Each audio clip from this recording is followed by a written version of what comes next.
Fourth, we believe that all men are created equal. To the magnificent mosaic that is America. From radio beacon to radio beacon. I have a dream. Change has come to America. Believe it. Help is on the way. Knock, knock. Who's there? It's a figment of your imagination. Randi Rhodes Show. Turn up your mind. The New York Times is reporting that prosecutors in the Manhattan District Attorney's Office are signaling that criminal charges for the former president are likely to come for his role in the hush money payments to porn star Stormy Daniels. The Times reports the prosecutors offered Mr. Trump the chance to testify next week before the grand jury that has been hearing evidence in the potential case, according to 4 people with knowledge of the matter. Such offers almost always indicate an indictment is close. It would be unusual for the district attorney, Alvin J. Bragg, to notify a potential defendant without ultimately seeking charges against him. The Manhattan District Attorney's Office has declined comment. Now, if those charges are made, it would be the first indictment of a former United States president and the first time that Trump, who has faced numerous criminal investigations, would be charged with a crime. As you may remember, that $130,000 payment to Ms. Daniels was made in the final days of the 2016 presidential election by then-Trump lawyer and fixer Michael Cohen on Trump's behalf. Cohen ultimately went to jail for his role in that payment and has been a cooperating witness ever since. Just this week, Cohen met with the DA's office for the 19th time in preparation to meet with the grand jury as soon as next week. Okay, so I'm sure you've heard that, right? Everybody heard that. But oh, by the way, before I forget, spring has sprung. So this weekend we have to turn the clocks forward at what, like 2, 3, 4, 5 o'clock in the morning, something like that. Because spring has sprung, everybody. All over Joy's shirt there. What is that? I don't know. And Michael Cohen's little jacket. Listen, so Michael Cohen did go to jail, but I don't want people to get confused about what Michael Cohen pled guilty to. Michael Cohen pled guilty to, yes, campaign finance violations for the $130,000 payment that he made sure, was laundered through law firms. We'll never forget the day that Sean Hannity learned that live on the air. Oh, so you funneled it through law firms? Yeah, that's what I did. I mean, but he also pled guilty to tax evasion and perjury, lying to Congress. And that's why Michael Cohen went to Otisville Minimum Security Prison, the only prison in the prison system that I'm aware of that has kosher food. But that's the situation. I don't know if Alvin Bragg is actually going to charge Donald Trump with tax evasion or a real serious crime, or if what we're talking about here is a campaign finance violation, in which case, don't get your hopes up so high. Because guess what happens there? Like nothing, and Donald Trump gets to be the victim. So be really, really careful what Alvin Bragg comes up with, because if Alvin Bragg comes up with some low-hanging campaign finance violation thing, it's because Alvin Bragg is covering Alvin Bragg, okay? If he comes up with tax evasion, it's because he's decided to actually look at tax evasion in regard to Donald Trump's tax fraud. So, I'm not the only one that thinks this. Adam Kinzinger, he said the same thing. He said, I don't think this is the whole enchilada. And then, Wolf, can Donald Trump run after he's indicted? And he goes, well, hell yeah, he can. He'll be a victim. He'll be the ultimate victim. What are you kidding me? What's your reaction to this latest development? Yeah, I mean, I guess it's a big story to an extent. It's right. Not the enchilada I think everybody is thinking. Obviously, the biggest thing I'm interested in is what happens on the January 6th situation and stuff like that. But this, obviously, there's a lot of details I still don't necessarily know about this case. But as all your guests have been saying, it's going to be difficult to prove, difficult to prosecute. So I think people need to look at this kind of in that spectrum and realize, look, we're still waiting to hear from Georgia and some of the other stuff federally as well. Well, what do you think, Adam, if in fact he is charged with a crime, do you think he can still run for president? Oh, hell yeah. I think he absolutely will still run because it'll probably make him more popular within the GOP. I think this is a reality, whether it's this crime, maybe potentially even the January 6th, is look at what happened when he defeated impeachment the first time. Look at what happened, frankly, when he wasn't even removed the second time, which he should have been. he actually gains popularity. He's so good at being a victim, right? It's amazing that in this kind of culture that they have where it's supposed to be about strength and manhood, he's actually like the biggest victim ever. But I think he will play the victim card in this. Probably will help him in the primary, and short of being convicted of a felony, it's not going to stop it. It's exactly. And so we don't know what in the world Alvin Bragg presented to this New York grand jury in order for them to indict. Okay, and so I don't know if he went into. I do know that some of the RICO lawyers, the guys who prosecuted big giant financial RICO crimes, organizations that were, completely corrupt, quit. They quit because they didn't think Alvin Bragg was serious about proving a tax fraud case or anything to do with the Trump organization. They just thought that Alvin Bragg was going to take the easy way out, and then, he was going to look at the Stormy Daniels payment. Now, we all know that happened. We all know he did it. We all know that. We also all know that Donald Trump was prosecuted for extorting, guess what, Ukraine. I love these, freaking uber left-wingers, the psychos, out there going, we provoked Russia. Yes, we made Vladimir Putin. I'm responsible. And everyone, who is anti-war is responsible now. Yeah, for provoking. Oh, we got on the wrong side of Vlad somehow, and we made Vladimir Putin bomb the crap out of Ukraine. We made him do that. You understand? We made Vladimir Putin violent. We made him do that. That is just the most bizarre, inconsistent view of war and peace I have ever heard in my whole life. Because the truth is, when you have a very large empire-like country like we do, like Russia does, you don't go invading your neighbors. You don't go invading smaller countries. Hence, that's why people like me were against invading Iraq. That's why people like me were against invading Afghanistan. Except these same people are for Vladimir Putin invading Ukraine, right? Now, the original crime that Donald Trump was impeached for was extorting Ukraine with regard to its ability to defend itself from what he obviously understood Vladimir Putin was going to do the second Vladimir Putin didn't have, anybody in his way, okay? Second that Ukraine was defenseless. And so Donald Trump said he wouldn't even sell them, those stupid weapons, the little ones. Wouldn't even sell unless they got dirt on Joe Biden, right? Unless they got dirt. So, we should have actually had a Republican Party that was willing to convict Donald Trump of extortion of Ukraine, but we didn't. We didn't have a Republican Senate that would remove him for extortion of Ukraine. And look where that led you. These Republicans are just so disgusting, okay? But honestly, I just, for the life of me, cannot understand, what it is that, is going on with regard to Donald Trump still being free. It's just an amazing mob-like thing, right? You got him dead to rights on a freaking phone call to Georgia. He's saying, find me. He's actually saying to the Secretary of State of Georgia and the Governor of Georgia and the lawyer representing these two people, Ryan, Germany, telling him, oh, this will be bad for you, Ryan. You don't want to be doing this, threatening him like, if I'm president again, you're going to lose your law license, basically. So what's going to happen unless you find me. And he's not in jail. He's not in jail. I don't, for the life of me, understand how this is a system that says it's a nation of laws. It isn't.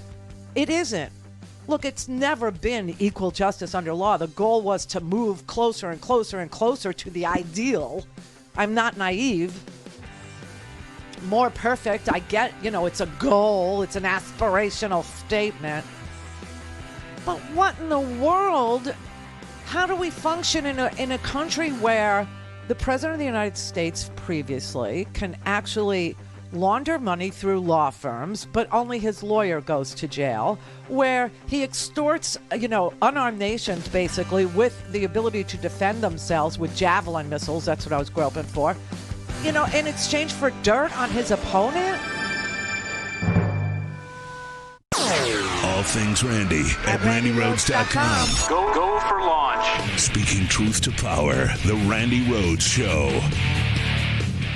President Biden unveiling his sweeping budget proposal, calling for major tax hikes on the wealthy and increased spending. My budget's going to give working people a fighting chance. It's going to create good-paying jobs. Still, with divided government, that plan is dead on arrival, with Republicans staunchly opposed to any new tax increases. But Mr. Biden's proposal likely a blueprint for his battle plan against Republicans in his expected 2024 re-election bid. MAGA Republicans all voted to get rid of the Affordable Care Act. They voted to get rid of it over 50 times since Barack passed it. The $6.8 trillion plan calls for protecting Social Security and shoring up Medicare by raising taxes on the wealthiest Americans, including increasing penalties on oil and gas companies, imposing a billionaire tax of 25%, and hiking the corporate tax rate from 21 to 28%. And it includes record spending on the military and increasing funding for social programs like early childhood education and childcare. He sucks. It's just unbelievable. You have a president who literally believes in, the middle class and helping the middle class, achieve, middle class status and better. Just to keep on, trucking is basically, this budget here, right? It's just, it's an investment in us. It brings back the child tax credit. It brings back, okay. So the corporate tax rate goes from 21 to 28%. Oh my God. Donald Trump lowered that corporate tax rate. It was 35% when Donald Trump was inaugurated on that day. It was 35%. And they dropped it to 21%. And now we've got red tape is, red ink as far as the eye can see. Right now we're so they took trillions of dollars out of the economy, and now they must put it back. Am I getting through to you, Mr. Beale? So, honestly, this is what Joe Biden is talking about. It's a blue-collar blueprint to rebuild America and America's middle class. And guess what? The Republicans refuse to put their budget out. They don't have a budget. They said they won't have a budget. They said that they could not do a budget this month. They couldn't do a budget next month. They can't do a budget in May. Maybe they'll get around to doing a budget in June. What the hell is that about? So what we have here is the blueprint that Biden put down and a red herring and a red flag from the Republican Red Party. Better off dead than red. Just saying. Have we gone like full-on commie here in this country? I don't know what's going on. I really don't. But these Republicans and Russia and their love for Putin, and it's craziness. It's real madness. But, Biden said, I don't think they're on the level, because they asked me for my budget in March. I said, okay, you could have it on March 9th. March 9th, I handed in my budget, and now I'm waiting for theirs. And they keep telling me, can't do it this month, can't do it next month, can't do it, Sally, can't do it, can't have it, can't do it. You got to go home. I told the speaker, as soon as he's ready to lay out his budget, I'm willing to sit down. And now I'm hearing things like, well, we're not going to have our budget till April or May, maybe even June. All this talk pushing me to get my budget done. I said I'd have it done by the 9th. I had it done by the 9th. I handed it to you guys. I handed it to them. Why all of a sudden can't they get it done in March or maybe even April or maybe even May? I don't know. It doesn't sound like they're on the level yet. Yeah, it doesn't sound like they're on the level to me either. You know what I'm saying? It's just like, you know what they're doing instead? Clown shows. This Republican House of Representatives, it is bizarro. I don't even want to call it a clown show, because that's an insult to clowns. Clowns, at least, some of them scary, yes. Pennywise, freaky. But some of them actually entertain. Some do. These don't. This is just a complete clown show, to the point where the Republican Party is embarrassed because Jim Jordan has shown you how incompetent he actually is with the weaponization committee, the weaponization of government committee. Yesterday they spent the whole day talking to freaking Mac Taibbi and his sidekick, some guy named Schellenberger, who really had no explanation for anything that they screenshotted and tweeted as being the Twitter files. Obviously, there were hearings with the executives inside Twitter who all testified that there was never any attempt from the Biden administration to chill free speech, to order them to take something down. Only Trump. Trump was very busy calling Twitter and writing Twitter and using the official office of the presidency to intimidate Twitter when somebody would tweet something personal about him that he didn't like. Remember that? Does everybody remember Anika Navroli testifying? She was the content officer at Twitter. Okay, that's who you would go to. And she said her job then became to figure out whether P.A. bitch was 3 insults or 1 insult, because you're allowed 3 insults in Twitter. Do you remember that? Ms. Naravoli, earlier you testified about a 2019 tweet that was about President Trump, and I think it was from Ms. Teigen. What was the tweet about? Would you like me to give the direct quote? Yeah. Please excuse my language. This is a direct quote, but Chrissy Teigen referred to Donald Trump as a ass bitch. Okay. Free speech. Free speech. And what happened after Ms. Teigen posted her tweet? What did the White House do? What did the Trump White House do? From my understanding, the White House reached out to ask that this tweet be removed. It was my team's job. This fell underneath the policy for abusive behaviors, and we evaluated underneath our insults policy. At that time, up to 3 insults were allowed, and so it was our job to determine how many insults were included within that phrase. So the Trump White House reached out, not an agency, but the White House reached out and requested that you remove the tweet. From my understanding, yes. Okay. Okay, great. I mean, so her job now is to figure out if P is an adjective or a noun in this, setting. Is it an adjective modifying the noun of ass bitch, or is it 2 adjectives modifying a single noun, or is it 3 separate nouns? In which case, it would make it 3 separate insults, and bam, down you go. Right? I mean, this is amazing. So yesterday, we're sitting there listening to, Matt Taibbi testify about how somebody inside Twitter, he won't say who, I don't even care, okay? Somebody inside Twitter reached out to him and said, hey, you want a gig? We're going to do the Twitter files. And the only caveat is, whatever you find, you have to publish it on Twitter. Trying to get the eyeballs up on Twitter. I wonder who had a motivation to do something like that. I wonder the pressure of a name. Elon! I mean, it's just so unbelievable. And he's sitting there, and they're saying, did the Biden White House ever ask to take down a tweet? Did they even show you this Chrissy Teigen request? Were you aware of it? No, I never saw it. Was that news to you? Yeah, it was news to me. So what in the world makes you feel like you weren't manipulated? What in the world makes you feel like you weren't spoon-fed some diatribe that you could make money off of, but, you'd have to sacrifice your, integrity, your character, your soul, and your whole history as a journalist? Well, I lived in Russia for a really stinking long time, and,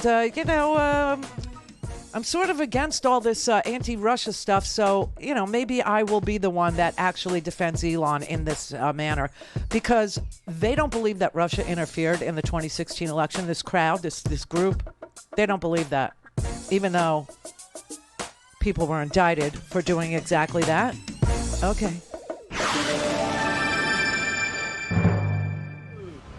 Call in, connect. To speak to Randi, call 561-270-3844. 561-270-3844. You have said that this isn't really a matter of right or left, that there are lots of different ideological colorations involved in the Twitter files. Is that roughly correct?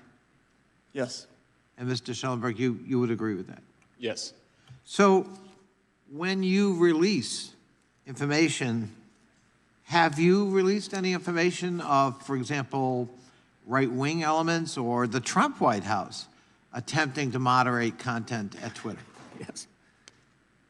No, not the Trump White House per se, although I did report initially in the first Twitter files that the Trump White House had made and requests and had been honored. Mr. Schellenberg? They'd made requests? I did not find that. You haven't found it. So we had a hearing the other day on Twitter.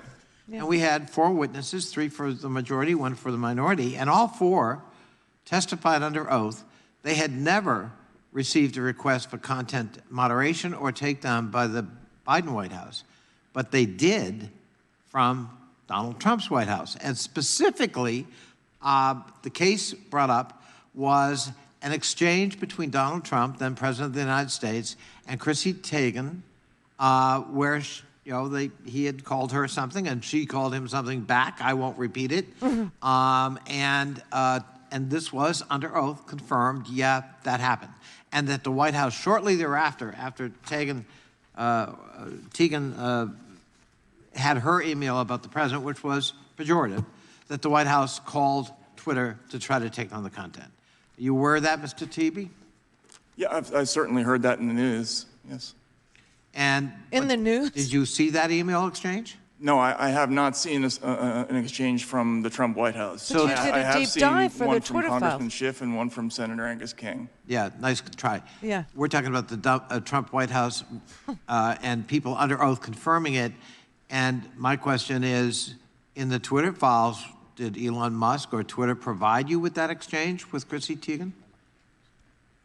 No, but that's probably because the searches that I was making. Well, probably because it didn't confirm the bias that this is all about, as the gentleman from Texas would say, the left attempting to control content, when in fact the evidence is the Trump White House most certainly attempted to control content on Twitter. Mr. Schellenberger, were you aware of that, or is this all news to you?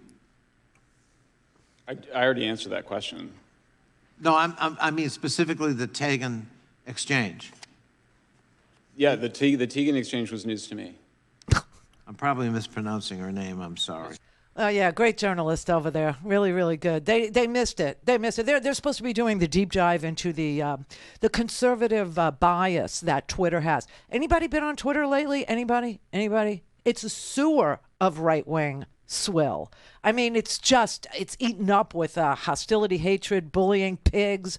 I mean, it's so ugly. It's so nasty. It's so incredibly unfriendly now. It's just, wow. It's like the place you go if you just want to fight. That's what it's for. Sometimes I'm in the mood. Other times I'm not. But yeah, so this was really disgusting. This was really, really heinous. This was a clown show. And this is their second freaking hearing, the Republicans. They're in control of the House. You understand that, right? And this is Jim Jordan's oversight committee doing the weaponization of government hearings. And this is the second Twitter hearing he's had where he's trying to tell his followers, his cult members, that there's a conservative bias on the Twitter, which is exactly the opposite of what was going on Twitter and what is going on Twitter. It is just a complete and utter cesspool of conservative views and conservative bullying. It's just endless, okay? That's what it is.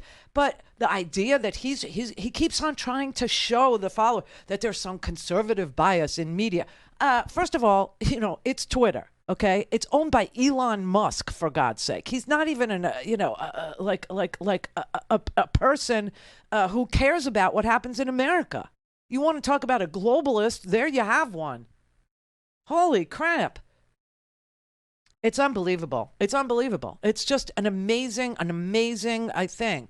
And every time they open their mouths and every time they have a hearing about Twitter and trying to prove that there's some bias against conservatives on Twitter, they unearth even more intervention by the Trump White House in Twitter's business. They keep showing all these reach outs and reach arounds by, Donald Trump at his White House, saying, take this down. This one's got to go. That one's got to go. And this one's got to go. And that one's got to go. Meanwhile, you got his coked out crackhead of a son, posting videos like every freaking night, spreading lies about this president, Joe Biden, and his son, Hunter Biden, which is bizarre. So that's what they were trying to say. They were trying to show that the White House currently, that the Biden administration actually went to Twitter and made Twitter. This is what the Twitter files was about. I know it felt like a thud. Like nobody at first, everybody on Twitter was like, "Oh wait, Matt Taibbi is going to expose the conservative bias on Twitter," and that Biden actually went to Twitter and was able to get them to kill the story about Hunter Biden's laptop. That's what the whole pretense of this is. Well, as you've learned, the New York Post article about Hunter Biden's laptop was literally held up for a matter of hours, and then it was posted. So I don't know what the hell they're driving at, because their premise is garbage. And like I always tell you, garbage in, garbage out. You start with a garbagey premise that somehow that New York Post story was killed, or it was, taken off, or something like that. No.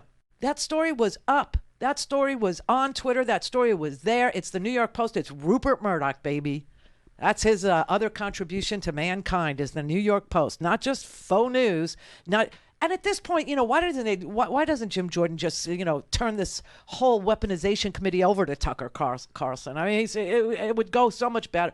But anyway, so that's what they were trying to prove. They can't prove it because the article was up. The article was literally held up for like a matter of seconds, minutes, hours. And then it was up, and it's been up. So this is garbage in, garbage out. It's just so bizarre. It's just so stupid. And so these journalists, that you saw testify yesterday, if you saw it, are sitting there trying to prove the garbage is true. When it was up, it was up. And then, the Democrats questioned Matt Taibbi about this premise, the whole premise, and he's saying that, Matt Taibbi's arguing that the New York Post Rupert Murdoch article about Hunter Biden's laptop was entirely true, that there was nothing in it that was wrong. There was nothing in it that needed to be fact-checked. There was nothing in that New York Post article, which, by the way, was up on Twitter and is up on Twitter, and nobody pulled it down. It's just crazy. And Dan Goldman, in a matter of like a minute, 1 minute, Dan Goldman, he was the impeachment manager in the last impeachment, right? And now he's a congressman from New York. He's also heir to Levi's fortune. I mean, his apartment is, the rate your room thing where everybody like looks at my little set here and they criticize, or critique my bobbleheads or whatever.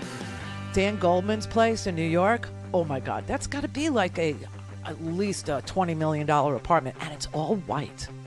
Like everything's white. Carpet's white, walls white, couch is white. It's a choice. It's a choice to not commit to color, but it's a choice. But anyway, he disposed of that idea in a minute. This is the Randi Rhodes Show. To speak with Randi, dial 561-270-3844. That's 561-270-3844. All right, Matt Taibbi folds under pressure. He literally imploded under questioning by Dan Goldman yesterday. Dan Goldman, everybody. You said in your Twitter files, am I correct, that every single fact in the New York Post story was accurate? Yes. Okay. Do you recall that the first paragraph of that Post story said that then Vice President Joe Biden pressured Ukraine to fire its prosecutor general because he was investigating Burisma, where Hunter Biden was on the board? Yes. Okay. I have here, which I'd like to enter into the record, the Trump-Ukraine impeachment inquiry report, 300 pages by the House Intelligence Committee. Did you review this report before you said that every fact in this story was accurate? Without objection, the material be entered in the record. Did I read that before I wrote the Twitter files? No. Yeah. Okay. I'm aware of its If content. you read this, you would have known that every single State Department and Trump administration expert on Ukraine said that Vice President Joe Biden, in concert with the European Union and the IMF, was executing official U.S. policy by encouraging Ukraine to fire the prosecutor general because he was not prosecuting corruption and was not prosecuting companies like Burisma. Right. So that story, notwithstanding your allegations, was false. False. It was a false story to begin with, but they swore, this New York Post article about Hunter Biden's laptop, it was completely true, and the Biden White House tried to kill it. But it was up there. It was up on Twitter. It was, delayed for like a minute, a day, maybe a whole day, a whole day, because Rupert Murdoch put fake, false bull crap in there. And obviously, fake, false bull crap can actually start wars. Hello. And they were trying to say, Biden had the prosecutor, fired because they were investigating Burisma and Hunter Biden was on the board. No. The EU, and we've played a million times the old video of Biden, telling them that they needed to fire this prosecutor because the prosecutor was not prosecuting Burisma, not prosecuting corruption in Ukraine. And Ukraine had this deep desire to, get uncorrupted, to purge, all of these oligarchs out of their, government, out of their system, and to become more of a democracy than anybody thought possible. So, they just lie. They just lie, and they prey on your inability to remember, specific details about complicated stories or entire impeachments, which featured nothing but Republican witnesses. But somehow it's partisan. Well, the witnesses, were all Republican. All of them. Jesus. This is so dangerous, and it's so ugly, and it's so... and obviously, the idea of this is to break us. The idea of this is to silo us. The idea of this is to disjoint us and to make us not a united states, okay? It is to break us so that, a three-legged stool can't stand, right? A house divided cannot stand. That is the purpose of all of this interference. That is the purpose of, buying social media. That is the purpose of, listen, it happened on Facebook. We all know it happened on Facebook. Facebook was being paid in freaking rubles, for God's sake, and you still have these psychos that are denying that ever happened, even though it was clearly, 13, troll farm, you know who one of the people that was indicted by Robert Mueller was? Anybody remember? Anybody? Prigozhin, the guy who's running the Wagner mercenaries, the guy who's literally recruiting out of Russian prisons, okay, and picking guys up off the street in Russia and forcing them into conscription and feeding them to the war machine and making literally, like meat waves out of these, these guys who are sent to be slaughtered.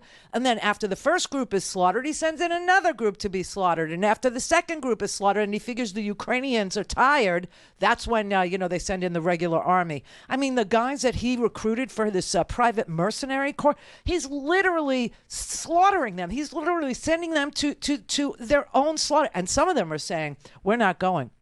And some of them are making videos and trying to get those videos out. Now, if this was a decent country, if this was a country of, people who gave a damn about what was real in this world, you would be seeing those everywhere and you would understand what was going on. But you don't, because you're supposed to be confused about it.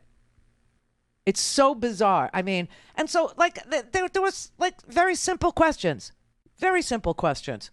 Do you think it was legitimate or is legitimate for the FBI to prevent foreign interference in our elections? Do you think that's a legitimate use of the FBI? No, not really. It depends how they're doing it. He said, I'm not asking you about how. I'm asking you, is that a legitimate objective? So do you disagree with the special counsel Mueller's conclusion in his report, Mr. Taibbi, that the Trump campaign knew about Russia's interference, they welcomed it, and they used it for their benefit? You have no reason to disagree with that, don't you? You have no information.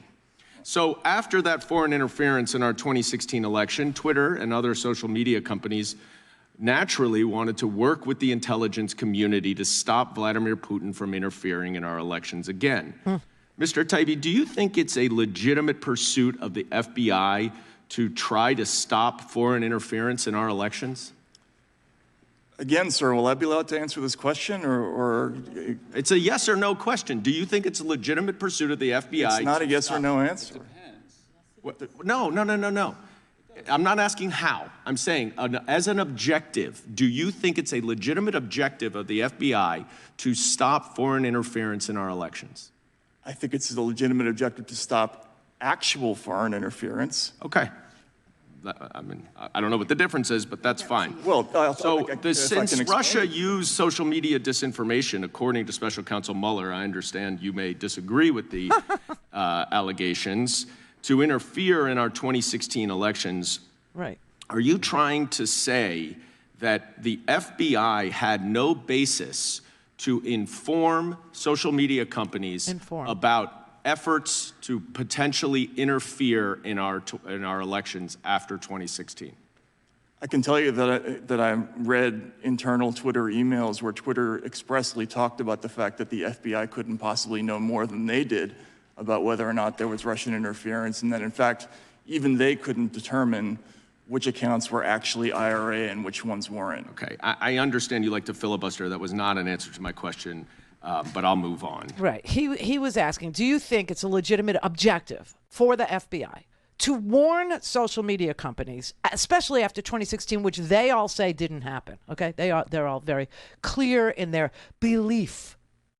Not in what was proved, not in who was indicted, no. But their belief is that Facebook wasn't a cesspool of Russian interference, that the whole, Chris Wiley testimony about, what Steve Bannon did with Cambridge Analytica to profile American citizens in order to target them for, whatever their predilections were for, being pro-Hillary and show them that Hillary was, the devil, or she was running pedophile rings or whatever. They don't believe any of that happened. They don't believe any of it happened, okay?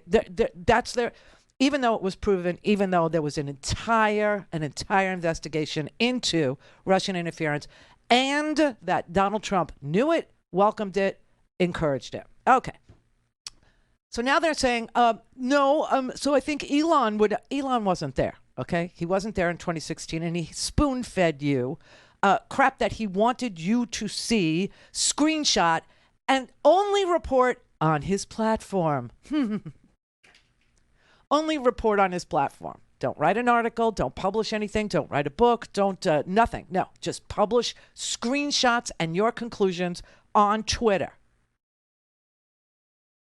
And say that you don't believe that the FBI has a legitimate objective to keep foreign interference out of American elections. Okay. I mean, whose side are these people on? Well, when you start to look into like the amount of years that these people spent in Russia, and you start to understand that they have this affinity for it because they think Russian women are so desperate and poor that they will, prostitute themselves and they can have their way, and it's so much better for... I mean, swear to God, that's what it's all about for them. You read the swill and the porn that they wrote when they lived there. He had a magazine called Exile. And it was nothing but like high school porn and cheap shots at women.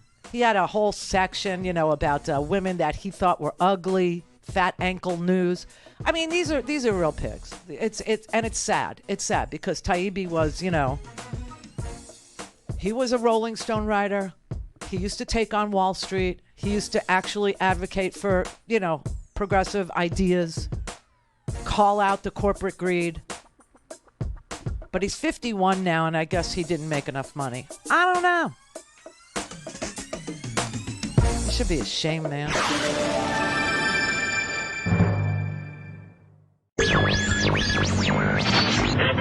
Mary had a little man.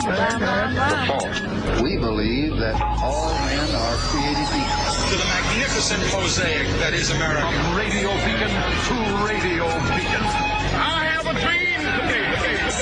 Change has come to America. Believe it. Help is on the way. Knock, knock. Who's there? It's a figment of your imagination. Randi Rhodes Show. Turn up your mind. You have repeatedly said that this committee is all about protecting the First Amendment. Mm-hmm. And what's unfortunate here is that we are talking about Twitter, and that we are not talking about Republican government officials around the country who are banning books. And we are not talking about... Would the gentleman you? No, I will not. And we are not talking about Donald Trump jailing his former counsel to prohibit him from publishing a book that the president did not want. Yep. The former president literally jailed his enemy. And we're here talking about Twitter. Twitter. And even with Twitter, you cannot find actual evidence of any direct government censorship of any lawful speech. And when I say lawful, I mean non-criminal speech, because plenty of speech is non-criminal. Yeah, seriously, dude. I mean, it is an amazing thing that they're looking at a private platform that routinely, takes people down or puts, white supremacists back on, right? I mean, you're looking at a private platform,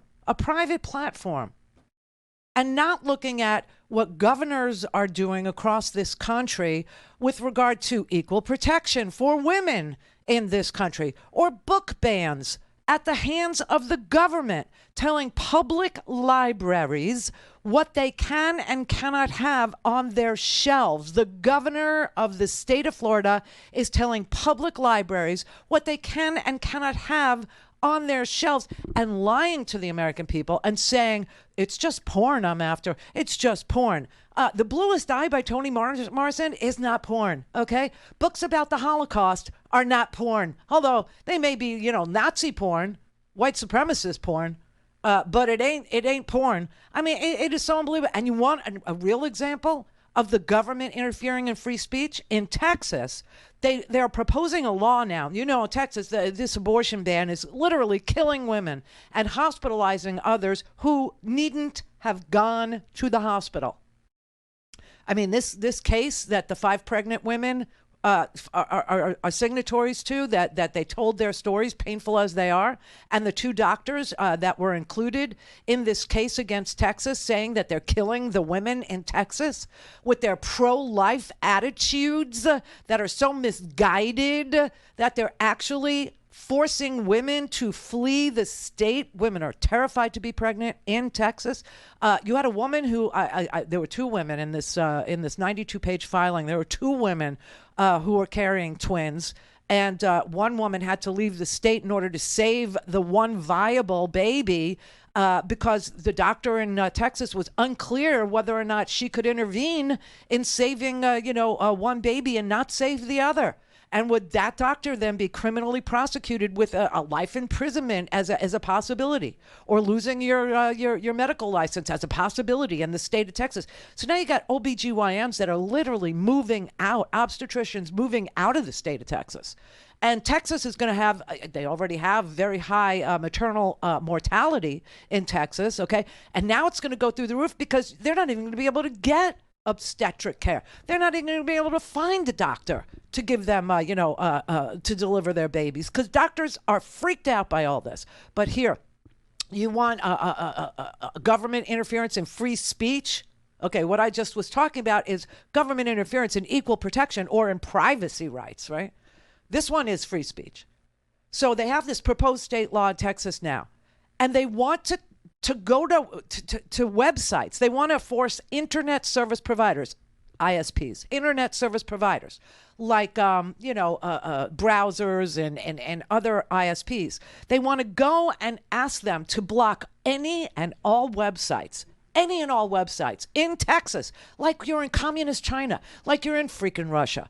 Block websites that give any information to women about how to obtain an abortion or the abortion medication, the pill, the multiple pills, the Plan B and then the Plan C, the mifepristone, etc. Right? They want to.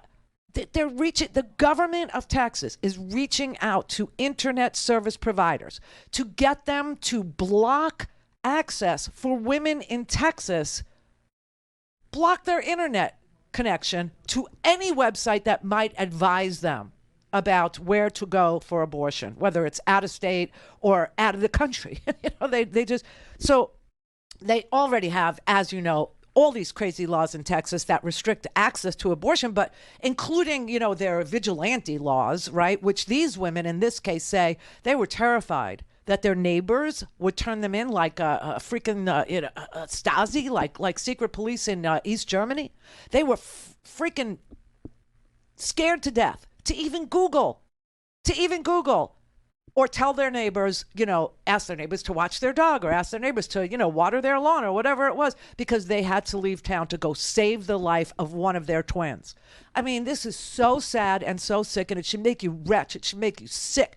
And all this is real, and all this is going on in this here country right now, And idiot boy Jim Jordan and the Republicans in the House of Representatives are calling Matt Taibbi to come in and testify about Twitter files that show absolutely nothing that would infringe on First Amendment rights in this here country. I mean, it's so amazing. It's like the whole idea of, Orwellian crap where, they call it the election integrity system, right? And the election integrity system is making it harder for people to vote. That's Orwellian. Slavery is freedom. That's, it's just so backwards. But this is what is happening here. I can't stomach it. I can't take it anymore because this isn't, it doesn't feel like, it doesn't sound like, it doesn't smell like, it doesn't operate like, it doesn't respond like Americans ought to. Like Americans have for the last, 50 years. Well, I disagree, but I have no right over your person. Well, I disagree, but I'm not going to block your access to the internet. Well, I disagree with that website, but I'm not going to try and take it down. Well, I disagree. I mean, but I'm not going to, sit there and call you, sleazy, disgusting names or harass you. Well, I disagree, but I'm not going to get violent. I mean, all that's gone. It's sad and it's sick and it's twisted and it's wrong and it's anti-American. That is what it isn't our way of life. It isn't what we want to leave to our kids or our grandkids. Set aside all the other, interconnected problems that this world has. Just our country, just our little neck of the woods, just our little plot of, a spot on the globe. It's so out of order.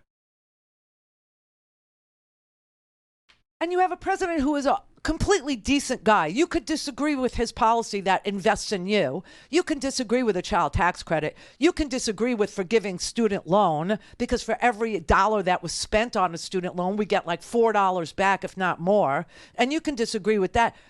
But don't sit there and tell me that you took $1.4 million in PPP pandemic money, Senator Mark Wayne Mullen, through your inherited, your daddy's plumbing business that you inherited, and now your loan was forgiven and you don't have to pay back $1.4 million, but you got a definite view about some student who might get $10,000 forgiven off of a $50,000 loan? Oh, please. All this is to set one person upon the other. All this is to divide us. All of it, so that we cannot self-govern, so we can't move forward, so we can't understand the world in which we're toiling. I'm telling you, it's unbelievable to me. So the Texas Republicans, these free speech lovers, want to block people's access to medical information about abortion, even if they're pregnant and they're trying to save one of their twins because they're pro-life. Do you get how ridiculous all this is?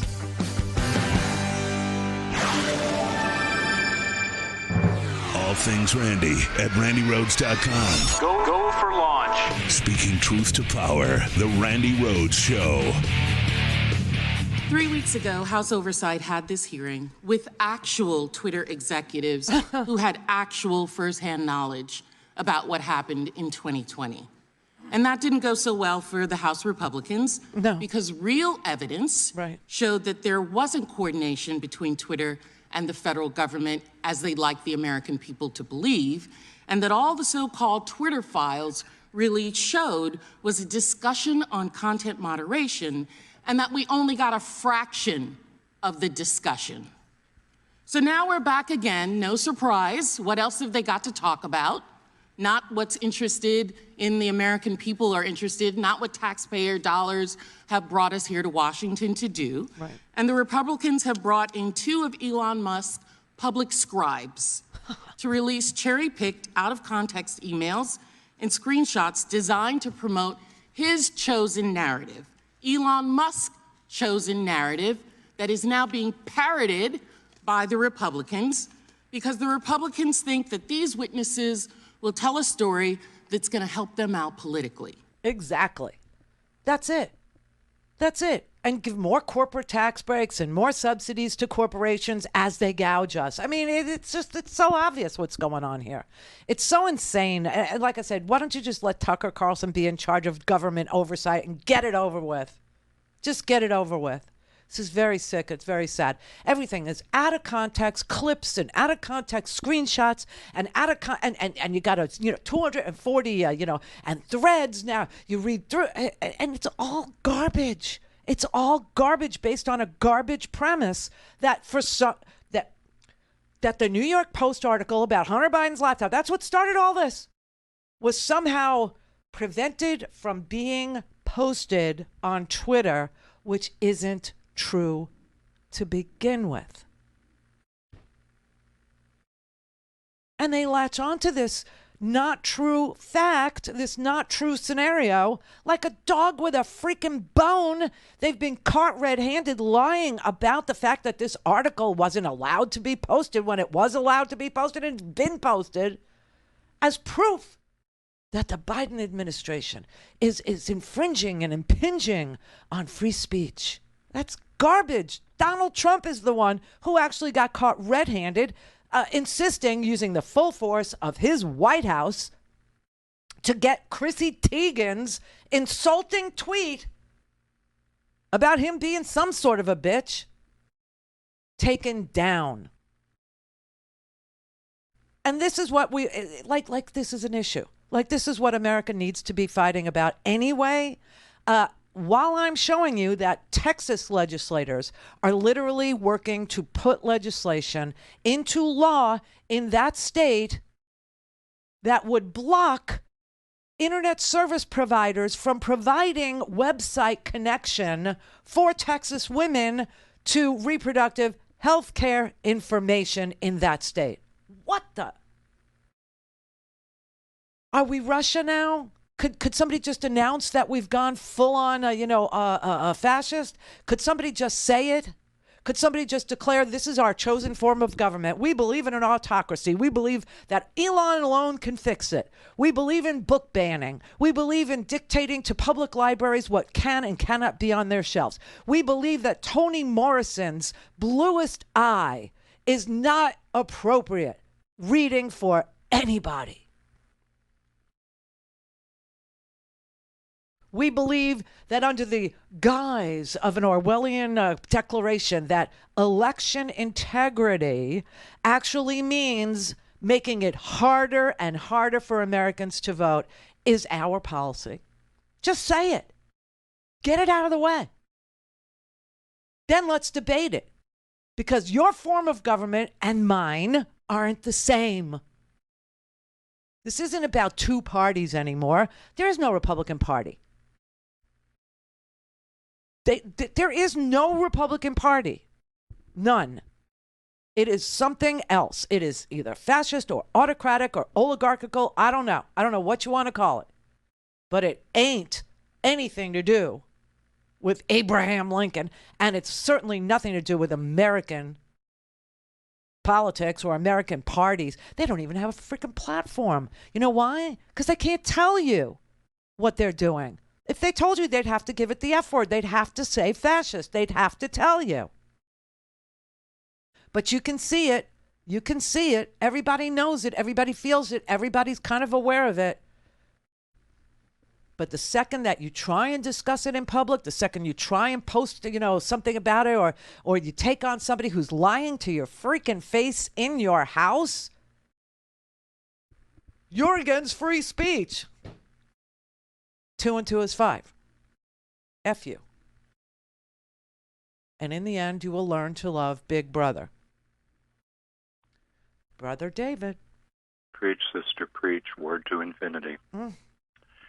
We entered the Orwellian era when too many of us voted for image over substance back in 1980. And we've gone through many other eras and the post-Orwellian, and now we're back where we started, as it was in the days of ancient Rome, right? Again, I'm sorry, I don't want to sound like the bird that always says the same thing, but I still advise everybody to seek out On Tyranny by Timothy Snyder, because it's a real useful handbook from where we are now. If we get to the Fahrenheit 451 stage, I was always going to memorize To Kill a Mockingbird, but I may memorize On Tyranny. And I remember I can't pronounce his name, the great Polish philosopher that does the prologue. In politics, being deceived is no excuse. In politics, what? Hold on, let me find it. It's right here. In politics, being deceived is no excuse. And if you know you're being deceived, then you are joining it. It's the whole Big Brother thing. You just nailed it. Fascism, fascism, fascism. Here we are. Yeah, I mean, everything is turned on its head, really. Everything is. And I all I'm asking from them anymore, all I want from them anymore, is to say what they are doing. Just declare it. Just say, this is it. This is the war we want to have. And we want to ban books, and we want to ban access. We want to go to ISP, internet service providers, and we want to tell them to block certain websites that we disagree with. And we want a Christian nation, and we want the nation to be white. Just say it. Just say it already. The actions are already showing that that's their intention. That's what I'm saying. So I'm done. I'm done with the arguing. I'm done with the back and forth and the Twitter and the Facebook and the long diatribes and the short diatribes and I'm just done with it. I really am done with it. Just say what you want. Just say who you are. Just say what the goal is. You've shown us who you are. Now tell us. Now tell us. Right. Just tell us. Put a name to it. Let America either accept or reject you based on your identity, because you reject us based on our identity. So go ahead. ID yourself. Let's see if there's a great acceptance for fascism in this here country. Can we get an amen? Amen. Love you always. You too. Bye. Bye.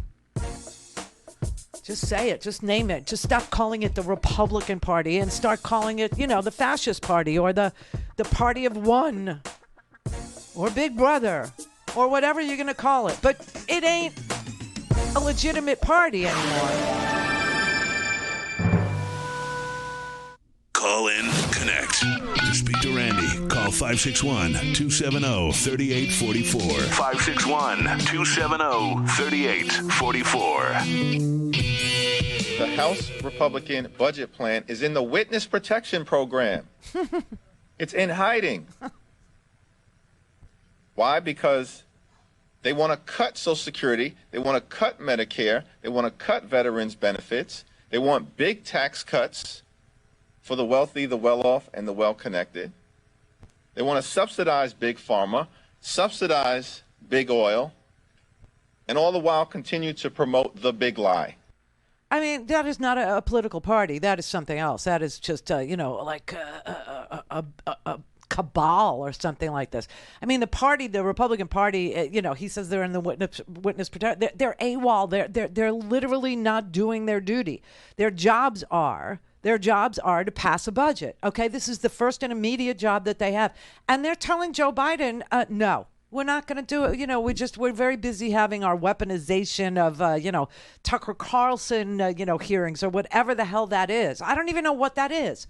That the weaponization of government, that sending a message to the American people that you can't trust any of the institutions of government while they're making phone calls to internet service providers going, we need to block certain things on the internet for girls, for women. In Texas, for women in Florida. We need to block access to the ballot box in Georgia and call it election integrity. We need to pass 300 pieces of legislation in this country to solve a problem we don't have of voter fraud. Holy crap. And listen, I tell you, I just told you about Texas actually calling internet service providers and blocking access for Texas women to reproductive health care information. Well, here in Florida, I mean, not only is, this little go-go boot wearing, a psycho, this little guy making like crazy 6-week abortion, but you don't even know you're pregnant at 6 weeks, okay? You don't even know. But by 6 weeks, you should not only know you're pregnant, but you should have definite DNA results if you were raped or if it's your daddy's baby to bring to a court and a court date on the books, ready to go, or else you're SOL in Florida. Not only that, though, he now wants to do what Abbott's doing with the vigilantes. I'm guessing that's what he wants to use this for. But he's creating a private army Did anybody see this? Does anybody know that this is like a part of the special session of the Florida legislature? I told you, this special session is like the most fascist thing I've ever seen in my life. The amount of belligerence against his own people is so legion. It's so extraordinary. So he's actually requesting in this special legislative session $98 million in funding to boost something we never had, or we had, but we didn't have. We disbanded this in like 1947 in this state, okay? It's called the Florida State Guard.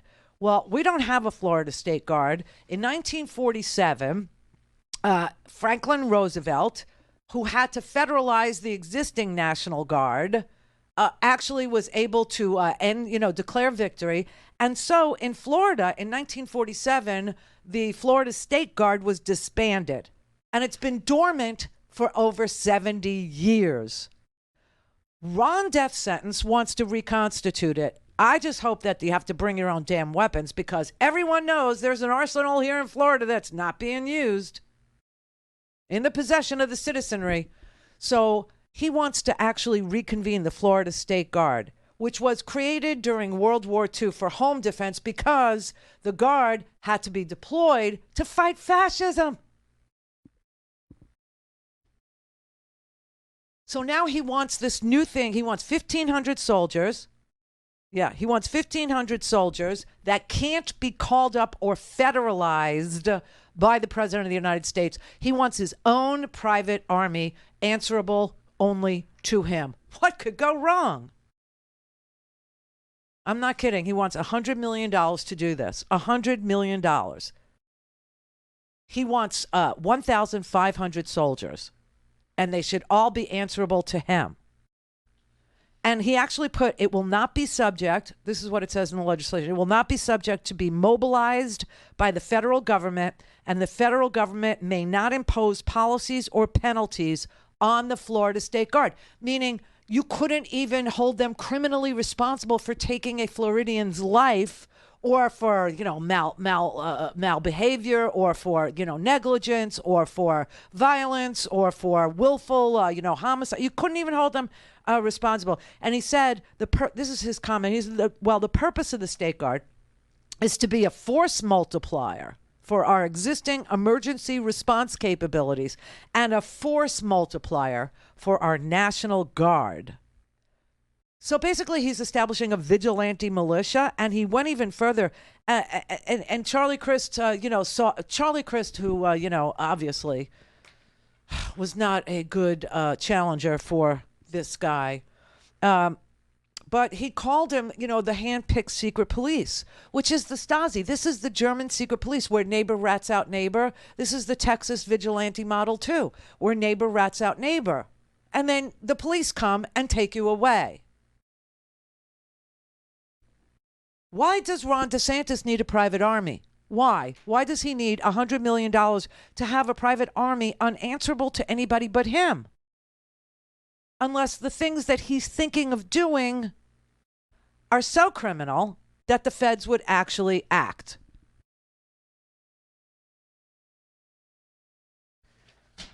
This is a man who's already shown us that he will engage in mass censorship. He will take away rights to privacy. He will say equal protection under law does not exist for women.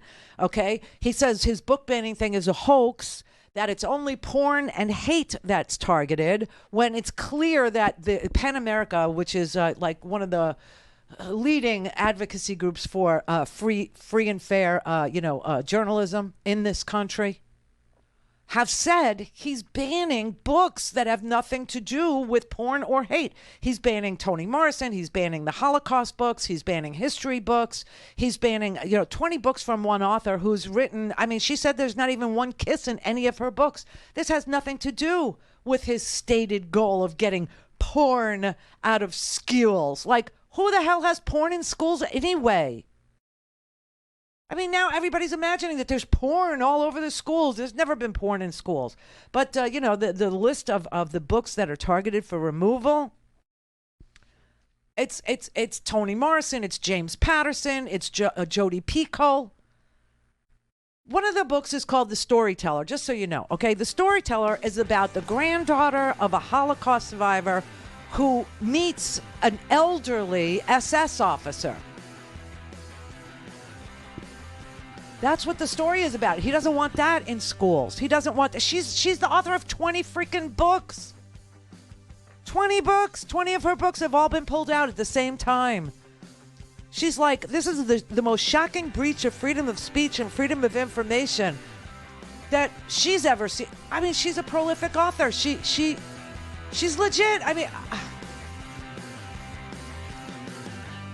so you have this guy who does all these fascist things, real fascist stuff, and now he wants a private army. He wants a private vigilante army. He wants a private secret police, unanswerable to anybody but him.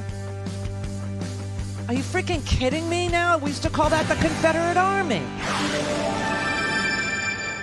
This is the Randi Rhodes Show. To speak with Randi, dial 561-270-3844. That's 561-270-3844. After the inauguration, and we know whose inauguration we were at, that day was so emotional on so many different reasons. We were leaving the home we had been in for 8 years, the only home our kids really knew.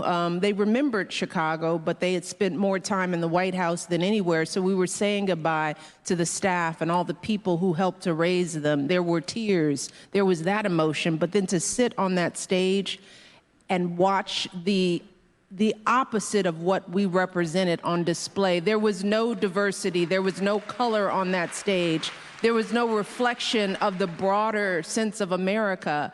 And many people took pictures of me and they like, you weren't in a good mood. No, I was not.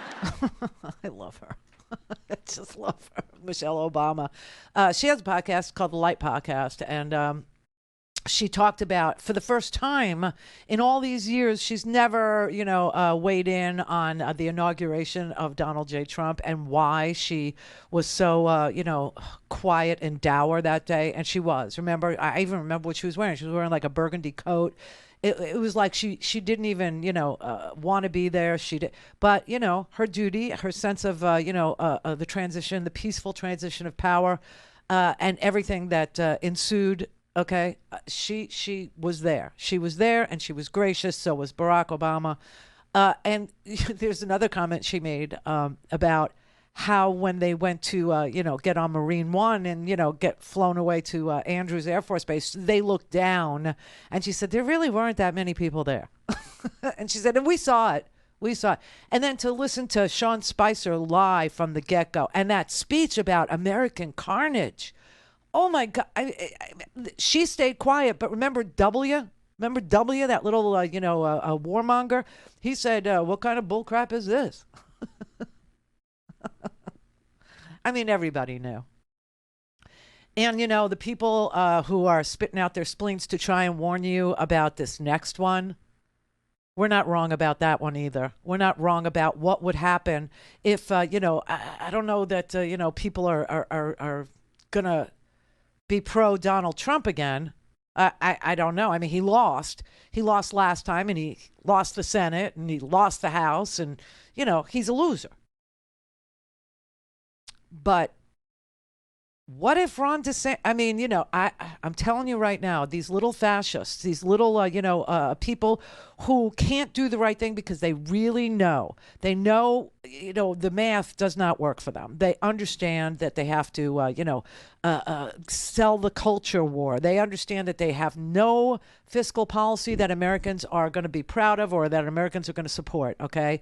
The idea of taking away the disability check, the idea of cutting back on food stamps, that the idea of, having a child tax credit versus that, more people will vote for the child tax credit than will vote to take away their own disability checks. And that's what would happen. And everybody knows it. That's what would happen. So I don't know. So they can't sell you that. So what they can sell you is this culture war. What they can sell you is misogyny. What they can tell you is women are just vessels for your semen. That's all they are. And, you force them to have your babies because when you force women to have your babies, what happens is poor women have unsuccessful pregnancies, especially when there's a dearth of doctors, when there's just no place to get prenatal care. Or when we start prosecuting these women for drinking alcohol during their pregnancies, or we start prosecuting them for taking drugs during their pregnancies, or we start prosecuting them for not taking prenatal vitamins, or we start prosecuting them for not getting prenatal care, even though there is no prenatal care anywhere near them, but we can now prosecute them.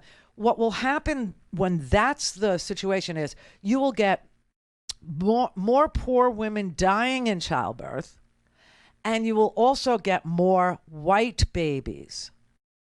And that's what you want. And this is what they're selling to a very fascist neo-Nazi crowd that, you know, makes up a very, very, very narrow slice of our population, but is still enough for them to win. Especially if people get discouraged and stay home. Now, they've already shown you who they are. They've already shown you what they're willing to do. They're banning books, okay? All kinds of books, not porn. I mean, it's happening. This one woman, Julie Marshall in Florida, she's the head of the local chapter in Martin County, Florida, of Moms for Liberty, which means, you know, she gets to select what the kids can and can't read. And she's choosing to keep out of the kids, you know, Holocaust history and Black history. And, you know, one of the books that she actually has taken out of the libraries is Mighty Jack and the Goblin King. It's a kid's book about kids traveling through a magic portal fighting monsters. But her reason for taking this book out of schools is at one point in the book, a sister yells at her brother, "Jack, you ass, stop it." She said, well, that's obscene. That's obscene language. I don't want. And then there's Drama, which is a book about a school play where a boy is wearing a dress as part of the production and has an awkward onstage kiss with another boy actor, a la, I don't know, Shakespeare's Twelfth Night. I told you that's got a lot of gender bending in it, okay? So you can't read that either. I mean, the only thing I could thank her for is maybe they'll get to Shakespeare, which I hated. Diamic pentameter, everybody. I just hated it. I hated it. The Cliff Notes are good, though. Because these were great stories. Like King Lear was a great story, and Twelfth Night's a great story. But I just don't. No, I just the language is like no, can't. All right, Gary in Fort Lauderdale. Hi, Randy. Hey. You know, it's funny you should say semen. What did you say? Semen? A vessel. A vessel for your semen. Yes. We knew a guy ultra-conservative guy.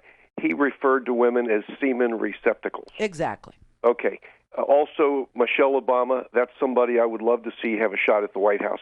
But I don't think she's interested, dear. No, she's not. She's too smart for that. Yeah. But that isn't what I called about. It's just as more you talk, the more ideas I get. Yeah. What I called about was about DeSantis. We already saw him go out and go after ex-felons in Florida who received legitimate voter ID cards from the state. Yep. They went out and voted. And because he didn't like maybe the color of their skin or their party affiliation, he went out and had them arrested to scare off other people from doing it. Well, not just that, but it was a great press conference to show how much he hated black people. Of course. Because the white people who voted twice and are proud to tell you they voted twice up there in Ocala. Yeah, up in the villages. Nothing happened to them. Oh, they were taken out to dinner. So this is most likely what he wants that 1,500-man goon squad force for, so that he can go out and enforce any perverse or fascist idea that he possibly can dream up. Yeah. Yeah. And then the other thing, let me see. What America will look like if we get a Republican in the White House. Oh, God. Congress and Senate, just look at Texas and Florida. Yeah. And that's a mini version of what the whole country's going to look like. Texas, Arkansas. I mean, little Sarah Huckabee Sanders, with the, the inheritance, the family, being the governor always, right? 100 years of, the Huckabees. Honey boo boo. The Huckabees are in charge again. So what is she bringing back to Arkansas? Child labor. Oh, yay. I mean, these are some real twisted freaks of nature. Pro-life party. Yeah, pro-life, except, not mine. Isn't that the truth? Yeah. All right, well, I got to spew what I wanted to say. Yay. Thank you. Love you. I actually agree with Gary 100%. DeSantis' arresting of those voters earlier, and this army would be used to the ends of, and I completely believe this, minorities, this is no longer your state. You're not welcome here. Whites in Florida, I am your guy. Watch this. Watch the news. See what happens. I don't think he's reading the Constitution correctly. I mean, this is a guy who went to Harvard and Yale. Okay, he's the elite of the elite. But I don't think the Supremacy Clause means what he thinks it means. I think he's confused. Yeah, he's setting up a Confederate army. He's setting up an army of, poll watchers, whatever it is. This is. I mean, I don't want to say it's creeping fascism. It's not creeping anymore. It's in your freaking face. It's in your town. It's in your state. Texas, Arkansas, Tennessee. California had to send a message to Walgreens because Walgreens isn't going to sell an FDA-approved old drug that's been on the market for 23 years because they're so intimidated by these fascist governors. And they're afraid for their pharmacists. Think about it.